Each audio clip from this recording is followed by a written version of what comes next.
ओम शांति 5 सितंबर 2024 प्रातः मुरली ओम शांति बापदादा मधुबन। मीठे बच्चे, तुम्हें यहाँ प्रवृत्ति मार्ग का लव मिलता है, क्योंकि बाप दिल से कहते हैं मेरे बच्चे, बाप से वर्षा मिलता है। यह लव देहधारी गुरु नहीं दे सकते। प्रश्न: जिन बच्चों की बुद्धि में ज्ञान की धारणा है, शुरूढ़ बुद्धि है, उनकी निशानी क्या होगी? उत्तर: उन्हें दूसरों को सुनाने का शौक होगा। उनकी बुद्धि मित्र संबंधियों आदि में भटकेगी नहीं। शुरूढ़ बुद्धि जो होते हैं वह पढ़ाई में कभी उबासी आदि नहीं लेंगे, स्कूल में कभी आंखें बंद करके नहीं बैठेंगे। जो बच्चे तवाई होकर बैठते हैं, जिनकी बुद्धि इधर उधर भटकती रहती, वह ज्ञान को समझते ही नहीं। उनके लिए बाप को याद करना बड़ा मुश्किल है। ओम शांति। यह है बाप और बच्चों का मेला, गुरु और चेले अथवा शिष्यों का मेला नहीं है। इन गुरु लोगों की दृष्टि रहती है कि यह हमारे शिष्य है अथवा फॉलोअर्स व जिज्ञासु है। हल्की दृष्टि हो गई ना, वह उस दृष्टि से ही देखेंगे, आत्मा को नहीं। वह देखते हैं शरीरों को, और वह चेले भी देह अभिमानी होकर बैठते हैं। उनको अपना गुरु समझते हैं। दृष्टि ही वह रहती है कि हमारा गुरु है, गुरु के लिए रिगार्ड रखते हैं। यहाँ तो बहुत फर्क है। यहाँ बाप ही बच्चों का रिगार्ड रखते हैं, जानते हैं इन बच्चों को पढ़ाना है। यह सृष्टि चक्र कैसे फिरता है, भेद की हिस्ट्री ज्योग्राफी बच्चों को समझानी है। उन गुरुओं की दिल में बच्चे का लव नहीं होगा। बाप के पास तो बच्चों का बहुत लव रहता है, और बच्चों का भी बाप पर लव रहता है। तुम जानते हो, बाबा तो हमको सृष्टि चक्र का ज्ञान सुनाते हैं। वह क्या सिखाते हैं?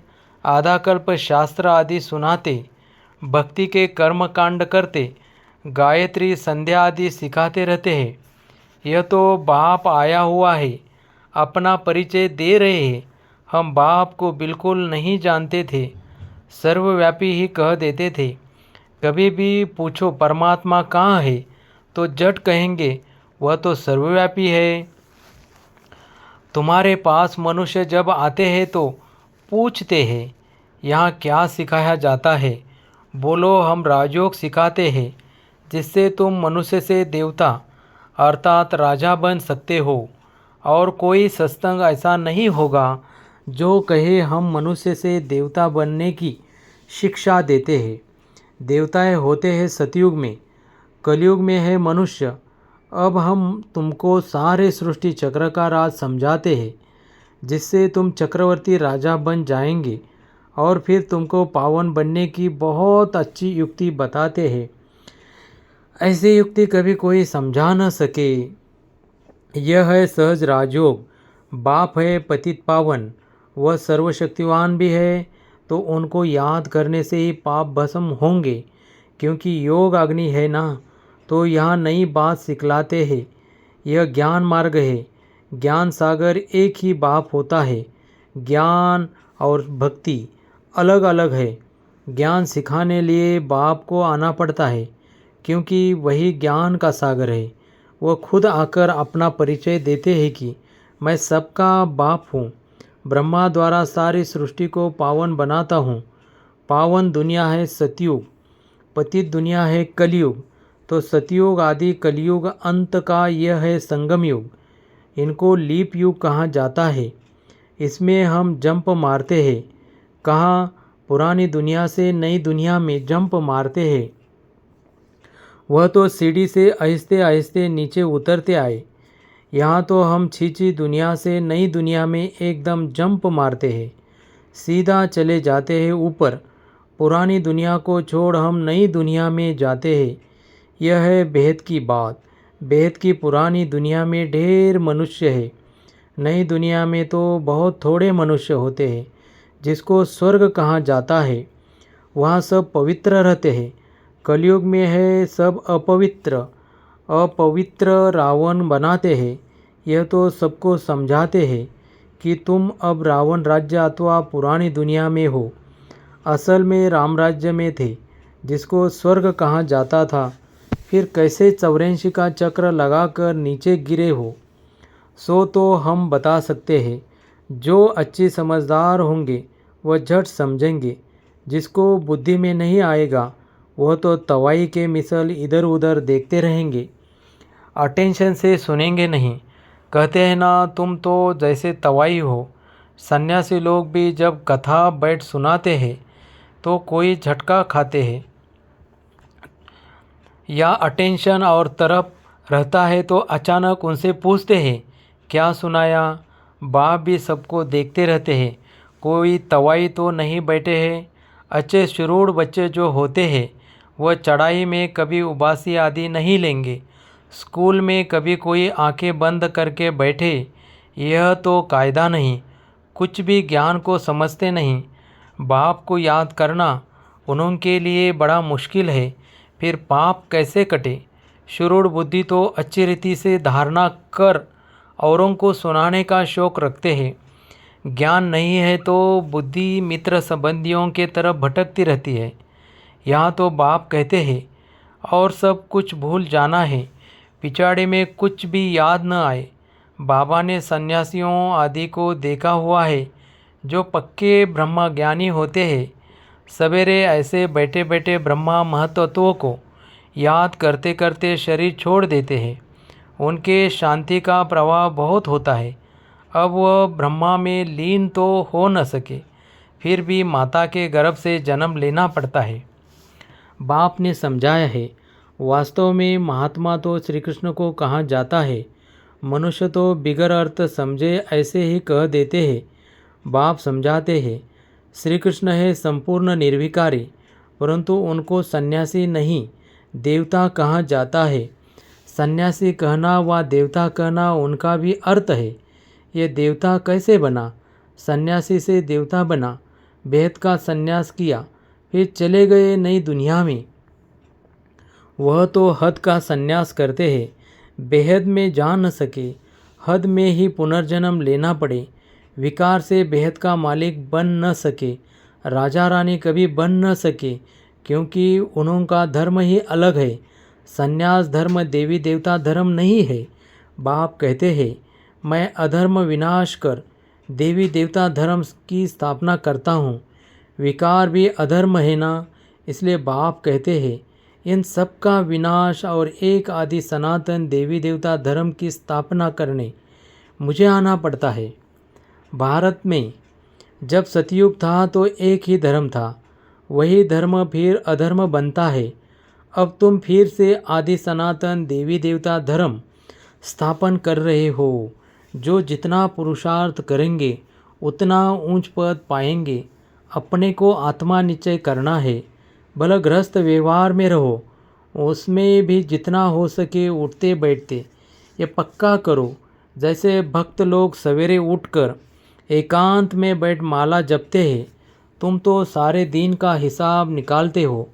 फलाने समय इतनी याद रही, सारे दिन में इतना समय याद रही, टोटल निकालते हो। वह तो सवेरे उठकर माला फेरते हैं। भला कोई सच्चे भक्त नहीं होते हैं। कईयों की बुद्धि तो बाहर कहाँ कहाँ भटकती रहती है। अभी तुम समझते हो भक्ति से फ़ायदा कुछ भी नहीं मिलना है। यह तो है ज्ञान, जिससे बहुत फ़ायदा होता है। अभी तुम्हारी है चढ़ती कला। बाप घड़ी घड़ी कहते मनमना भव। गीता में भी अक्षर है, परंतु उसका अर्थ कोई भी सुना नहीं सकेंगे, जवाब देने आएगा नहीं। वास्तव में उसका अर्थ लिखा हुआ है भी है। अपने को आत्मा समझ, देह के सब धर्म छोड़, मामेकम याद करो। भगवान वाच है ना, परंतु उनकी बुद्धि में है श्री कृष्ण भगवान। वह तो देहधारी पुनर्जन्म में आने वाला है। उनको भगवान कैसे कह सकते हैं? तो सन्यासी आदि किसी की भी दृष्टि बाप और बच्चों की नहीं हो सकती। भला गांधी जी को बापूजी कहते थे, परंतु बाप बच्चे का संबंध नहीं कहेंगे। वह तो फिर भी साकार हो गया ना। तुमको तो समझाया है, अपने को आत्मा समझो। इसमें जो बाप बैठा है वह है बेहद का बापूजी। लौकिक और पारलौकिक दोनों बाप से वर्षा मिलता है। बापूजी से तो कुछ भी नहीं मिला।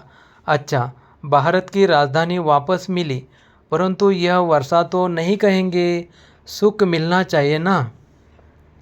वर्षे होती ही है दो, एक हद के बाप का, दूसरे बेहद के बाप का। ब्रह्मा से भी कोई वर्षा नहीं मिलता है। भले सारी प्रजा का वो पिता है, उनको कहते हैं ग्रेट ग्रेट ग्रैंडफादर। वो खुद कहते हैं मेरे से तुमको कुछ भी वर्षा नहीं मिलता, जबकि यह खुद कहते हैं मेरे से वर्षा नहीं मिल सकता। तो उस बापूजी से फिर क्या वर्षा मिल सकेगा? कुछ भी नहीं। अंग्रेज तो चले गए, अभी क्या है? भूख हड़ताल, पिकेटिंग, स्ट्राइक आदि होती रहती। कितनी मारामारी होती रहती है, कोई का डर नहीं है। बड़े बड़े ऑफिसर्स को भी मार देते हैं। सुख के बजाय और दुख है। तो बेहद की बात यहाँ ही है। बाप कहते हैं पहले पहले तो ये पक्का निश्चय करो कि हम आत्मा है, शरीर नहीं। बाप ने हमको एडाप्ट किया है, हम एडाप्टेड बच्चे हैं। तुमको समझाया जाता है, बाप ज्ञान का सागर आया है और सृष्टि चक्र का राज समझाते हैं, दूसरा कोई समझा न सके। बाप कहते हैं देह सहित देह के सब धर्मों को भूल, मामेकम याद करो। सतो प्रधान जरूर बनना पड़ेगा। यह भी जानते हो पुरानी दुनिया का विनाश तो होना ही है। नई दुनिया में बहुत थोड़े होते हैं। कहाँ इतनी करोड़ों आत्माएं और कहाँ 9 लाख, इतने सब कहाँ जाएंगे? अब तुम्हारी बुद्धि में है कि हम सब आत्माएं ऊपर में थी, फिर यहाँ आई है पार्ट बजाने। आत्मा को एक्टर कहेंगे। आत्मा एक्ट करती है इस शरीर के साथ। आत्मा को ऑर्गन्स तो चाहिए ना। आत्मा कितनी छोटी है, 84 लाख जन्म है ही नहीं। हर एक एक्टर 84 लाख जन्म ले, फिर पार्ट रिपीट कैसे करेंगे? याद नहीं रह सकता, स्मृति से बाहर चला जाए। 84 जन्म भी तुमको याद नहीं रहते, भूल जाते हो। अब तुम बच्चों को बाप को याद कर पवित्र बनना जरूर है। इस योग अग्नि से विकर्म विनाश होंगे, यह भी निश्चय है। बेहद के बाप से बेहद का वर्षा हम कल्प कल्प लेते हैं। अब फिर स्वर्गवासी बनने के लिए बाप ने कहा है मामे कम याद करो, क्योंकि मैं ही पतित पावन हूँ। तुमने बाप को पुकारा है ना, तो अब बाप आए हैं पावन बनाने। पावन होते हैं देवता, पतित होते हैं मनुष्य। पावन बनकर फिर शांतिधाम में जाना है। तुम शांतिधाम जाना चाहते हो या सुखधाम आना चाहते हो? सन्यासी तो कहते हैं सुख कागविष्टा के समान है, हमको शांति चाहिए। तो वह सतयुग में कभी आ नहीं सकेंगे। सतयुग में था प्रवृत्ति मार्ग का धर्म। देवताएं निर्विकारी थे, वही पुनर्जन्म लेते लेते पतित बनते हैं। अब बाप कहते हैं निर्विकारी बनना है, स्वर्ग में चलना है, तो मुझे याद करो तो तुम्हारे पाप कट जाए। पुण्य आत्मा बन जाएंगे, फिर शांतिधाम सुखधाम में जाएंगे। वहाँ शांति भी थी, सुख भी था। अभी है दुखधाम, फिर बाप आकर सुखधाम की स्थापना करते हैं। दुखधाम का विनाश चित्र भी सामने है। बोलो अभी तुम कहाँ खड़े हो? अभी है कलयुग का अंत, विनाश सामने खड़ा है। बाकी जाकर थोड़ा टुकड़ा रहेगा, इतने खंड तो वहाँ होते नहीं। यह सब वर्ल्ड की हिस्ट्री ज्योग्राफी बाप ही बैठ समझाते हैं। ये पाठशाला है। भगवान आज पहले पहले बाप का परिचय देना पड़ता है। अभी कलयुग है, फिर सतयुग में जाना है, वहाँ तो सुख ही सुख होता है। एक को याद करना, वह है अव्यभिचारी याद। शरीर को भी भूल जाना है। शांतिधाम से आए हैं, फिर शांतिधाम में जाना है, वहाँ पतित कोई जा न सके। बाप को याद करते करते पावन बन तुम मुक्तिधाम में चले जाएंगे। यह अच्छी रीति बैठ समझाना पड़ता है। आगे इतने सब चित्र थोड़ी ही थे, बिगर चित्र भी नटशेल में समझाया जाता था। इस पाठशाला में मनुष्य से देवता बन जाना है। यह है नई दुनिया के लिए नॉलेज। वह बाप ही देंगे ना, तो बाप की दृष्टि रहती है बच्चों पर। हम आत्माओं को पढ़ाते हैं, तुम भी समझाते हो। बेहद का बाप हमको समझाते हैं। उनका नाम है शिव बाबा।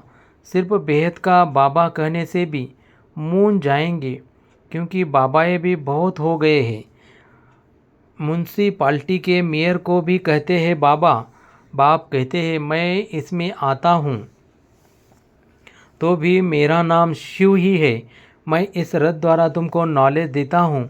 इनको अडॉप्ट किया है, इनका नाम रखा है प्रजापिता ब्रह्मा। इनको भी मेरे से वर्षा मिलता है। अच्छा, मीठे मीठे सिखल दे बच्चों प्रति माता पिता बाप दादा का याद प्यार और गुड मॉर्निंग। रूहानी बाप की रूहानी बच्चों को नमस्ते। धारणा के लिए मुख्य सार। फर्स्ट, अभी पुरानी दुनिया से नई दुनिया में जंप देने का समय है, इसलिए इस पुरानी दुनिया से बेहद का संन्यास करना है। इसे बुद्धि से भूल जाना है। 2, पढ़ाई पर पूरा अटेंशन देना है। स्कूल में आंखें बंद करके बैठना यह कायदा नहीं है। ध्यान रहे, पढ़ाई के समय बुद्धि इधर उधर न भटके, उबासी न आए। जो सुनते जाए वह धारण होता जाए। वरदान, रूहानी नशे द्वारा पुरानी दुनिया को भूलने वाले स्वराज्य सो विश्व राज्याधिकारी भव।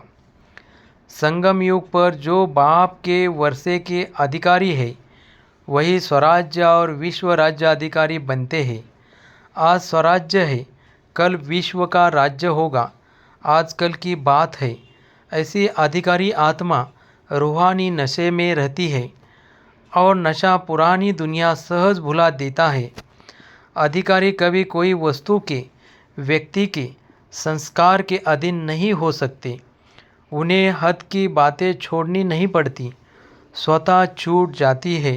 स्लोगन, हर सेकंड, हर श्वास, हर खजाने को सफल करने वाले ही सफलता मूर्त बनते हैं। ओम शांति।